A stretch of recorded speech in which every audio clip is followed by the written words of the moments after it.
Durga Lakshmi video call ஜோதிடம். எந்த பிரச்சனையாக இருந்தாலும் வீடியோ கால் மூலமாக சரி செய்யப்படும். அனைத்து பிரச்சனைகளுக்கும் 11 நாளில் தீர்வு. வணக்கம். மீண்டும் மற்றும் ஒரு உண்மை நிலசல் நிகழ்ச்சியினூடாக சந்தித்திருக்கின்றோம்.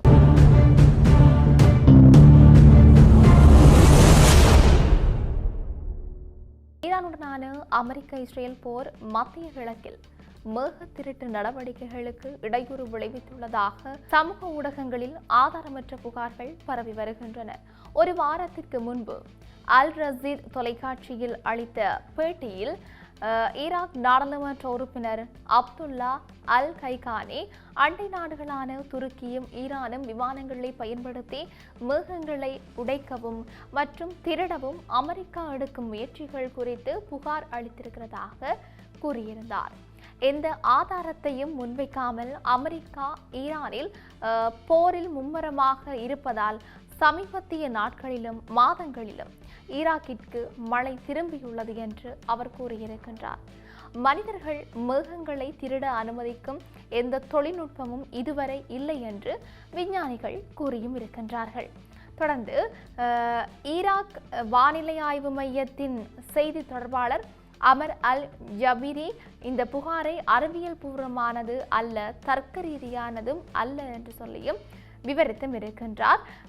கடந்த ஆண்டு செப்டம்பர் மாதமே, அதாவது பிப்ரவரி 28 அன்று போர் தொடங்குவதற்கு சில மாதங்களுக்கு முன்பே 2026ஆம் ஆண்டு ஈராக்கில் மழைப்பொழிவு மிகுந்த ஆண்டாக இருக்கும் என்று கணிக்கப்பட்டதாகவும் அவர் கூறியிருந்தார். துருக்கியில் சில பயனர்கள் ஈரான் போருக்கு அந்த நாடு அனுபவித்து வரும் கடுமையான மழைக்கும் இடையே தொடர்புகளை உருவாக்கி வருகின்றார்கள்.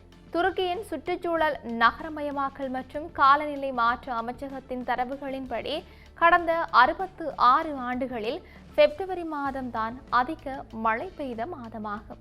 மில்லியன் கணக்கான முறை பார்க்கப்பட்ட ஒரு பதிவில் பயனர் ஒருவர் போர் காரணமாக வான்வெளி மூடப்பட்டதால் துருக்கியில் இடைவிடாது மழை பெய்து வருவதாக கூறினார். இது அமெரிக்கா மேகங்களை திருடுவதை தடுத்துள்ளது என்பதும் அவரின் கூற்றாக இருக்கின்றது. மற்ற சில பயனர்கள் சில கிழக்கில் அமெரிக்க சொத்துக்கள் மீது ஈரான் நடத்திய தாக்குதல்களை தொடர்ந்து ஈரானில் நிலவி வரும் பல தசாப்த கால மிக மோசமான வறட்சி 5 நாட்களில் முடிவுக்கு வந்தது என்று தவறாக கூறினார். இதில் பெரும்பகுதி நம்பிக்கையின்மை மற்றும் நீரியல் சுழற்சி காலநிலை அமைப்பு பற்றிய புரிதல் இல்லாததால் ஏற்படுகின்றது என்கின்றார் ஐக்கிய நாடுகளின் பல்கலைக்கழக நீர் சுற்றுச்சூழல் மற்றும் சுகாதார நிறுவனத்தின் இயக்குனர் காவே மதானி.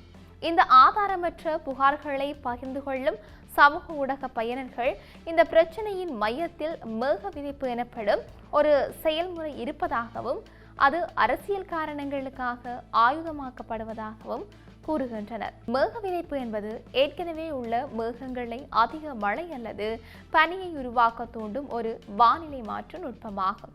நீர்த்துளிகள் உருவாகி மழையாக பொழிவதை ஊக்குவிக்க வெள்ளி, அயோடைடு போன்ற சிறிய துகள்களை மேகங்கள் மீது தூவ விமானங்களை பயன்படுத்துவதன் மூலம் இதை செய்ய முடியும்.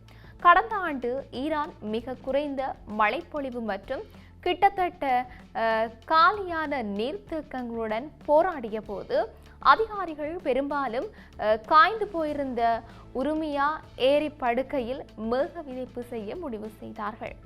அமெரிக்கா, சீனா மற்றும் ஐக்கிய அரபு எமிரேட்ஸ் போன்ற டசன் கணக்கான பிற நாடுகளில் இந்த தொழில்நுட்பம் பயன்படுத்தப்பட்டாலும் இதன் விளைவுகள் மிகவும் குறைவாகவே உள்ளன என்றும் ஏற்கனவே இருக்கின்ற மேகங்களிலிருந்து மழைப்பொழிவை 15% அதிகமாக அதிகரிக்காது என்றும் விஞ்ஞானிகள் கருதியும் இருக்கின்றார்கள். மேக திருட்டு கோட்பாட்டை ஆதரிப்பவர்கள் சிலர் ஒரு பகுதியில் மேக விதைப்பு செய்யப்படும் போது அண்டை பிராந்தியங்களில் மழை இல்லாமல் போய்விடுகின்றது என்று சொல்கின்றார்கள். ஆனால் இது குறித்து மேற்கொள்ளப்பட்ட ஆராய்ச்சிகள் வேறு விதமாக தெரிவிப்பதாக நிபுணர்கள் கூறியும் இருக்கின்றார்கள். இதற்கான வரையறுக்கப்பட்ட ஆதாரங்கள் இந்த விளைவு நம்ப முடியாத அளவிற்கு சிறியது என்றும் மழைப்பொழிவில் ஏற்படும் சாதாரண மாற்றங்களுக்கு அப்பாற்பட்டு இது கவனிக்கப்பட வாய்ப்பில்லை என்றும் கூறுகின்றனர் என்கின்றார் வயோமிங் பல்கலைக்கழகத்தின் வளிமண்டல அறிவியல் பேராசிரியர் டாக்டர் எஃப் பிரெஞ்சு. உண்மையில்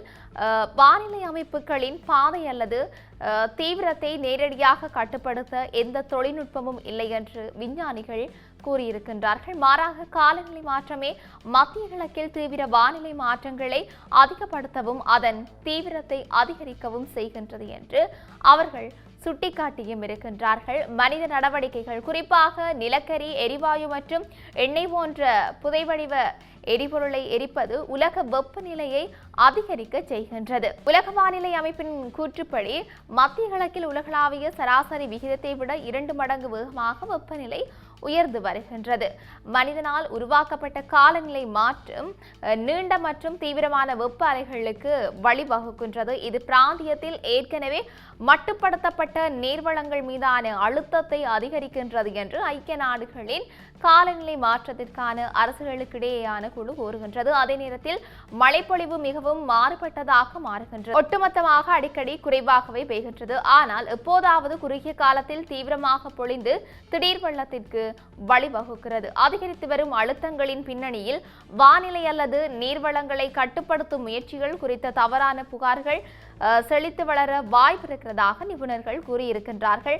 சிக்கலான தன்மையும் நிச்சயமற்ற தன்மையும் பெரும்பாலும் சதித்திட்ட கோட்பாடுகளை ஈர்க்கும் காந்தமாக உள்ளன என்கின்றார் ஆக்ஸ்போர்ட் பல்கலைக்கழகத்தின் காலநிலை இயற்பியல் ஆராய்ச்சியாளர். மக்கள் அந்த இடைவெளிகளை எளிமையான மற்றும் திருப்திகரமான ஒன்றை கொண்டு நிரப்புகின்றார்கள். ஆனால் அவ்வாறு செய்யும் போது அவர்கள் உண்மையான கதையை தவறவிடுகின்றார்கள் என்று சொல்லியும் அவர் தெரிவித்தும் இருக்கின்றார். தொடர்ச்சியாக ஈரான் போர் விவகாரத்தில் ஒத்துழைக்க மறுக்கும் ஐரோப்பிய நட்பு நாடுகளுக்கு பதிலடி கொடுக்கும் வகையில் அங்கிருக்கும் அமெரிக்க ராணுவ இருப்பை மறு ஆய்வு செய்ய போவதாக ஜனாதிபதி டொனால்ட் ட்ரம்ப் தெரிவித்திருக்கின்றார். குறிப்பாக ஸ்பெயின் மற்றும் இத்தாலியில் இருக்கின்ற அமெரிக்க படைகளை குறைப்பது குறித்து பரிசீலித்து வருவதாக அவர் குறிப்பிட்டும் இருக்கின்றார். அத்தோடு ஈரான் விவகாரத்தில் அவர்கள் எங்களுக்கு முழுமையாக ஒத்துழைக்கவில்லை என்று சொல்லியும் அவர் குற்றம் சுமத்தியும் இருக்கின்றார். ஏற்கனவே ஜெர்மனியில் இருக்கின்ற படைகளை குறைப்பது குறித்தும் தான் ஆராய்ந்து வருவதாக அவர் தெரிவித்தும் இருக்கின்றார்.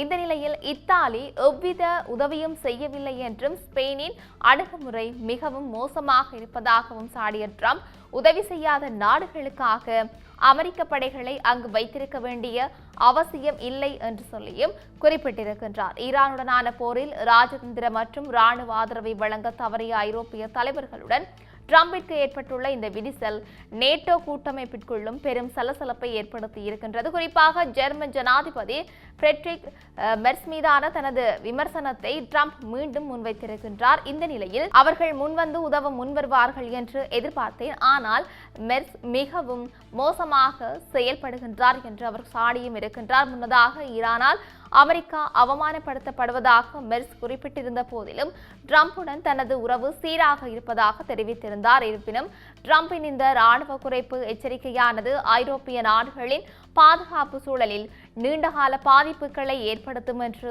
அரசியல் ஆய்வாளர்கள் கருதுகின்றமையும் இங்கு குறிப்பிடத்தக்க ஒரு விடயமாகவே இருக்கின்றது. இப்படி இருக்க நாட்டில் இன்னும் என்னெல்லாம் நடக்கப் போகின்றது என்று நாங்களும் பொறுத்திருந்து பார்க்கலாம். மீண்டும் மற்றும் ஒரு பதிவினூடாக சந்திக்கலாம். வணக்கம்.